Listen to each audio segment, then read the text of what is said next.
शिर्डीच्या साईबाबा प्रसादालयातील अन्न हे प्रसाद नसून जेवण असल्याचा खळबळजनक दावा भाजपचे माजी खासदार सुजय विखे यांनी केलाय।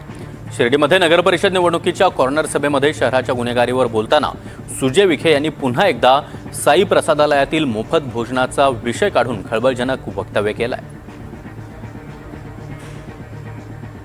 आपला हॉटेल व्यवसाय चालण्यासाठी मी आवाज उठवला की प्रसादालय बंद कर।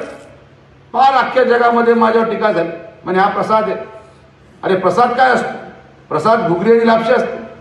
हा कुठला प्रसाद की ज्याच्यामध्ये पोळी पण आहे, भात पण आहे, मिठाई पण आहे, वरण पण आहे, डाळ पण आहे? हे जेवण झालं, हा प्रसाद नाहीये। आणि या ठिकाणी लोकांनी येऊन साई भक्तांनी येऊन प्रसाद घ्यावा आमचा विरोध नाही, पण रात्री दारू पिऊन लोक प्रसाद खायला जायचे।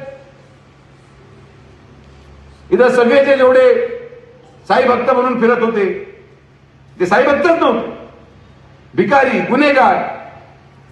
जेवायचं, 500 रूमला झोपायचं, परत सकाळी आपल्या कामाला लागायचं। हे बंद होणार, हे बंद झालं पाहिजे। मी आवाज उठवल्यानंतर टीका झाली, पण मला विश्वास होता की शिर्डी माझ्या पाठीमागे उभी आहे। आणि जेव्हा ते मर्डर झाले तेव्हा लोक म्हणते नाही सुजय विखे खरं बोलतो।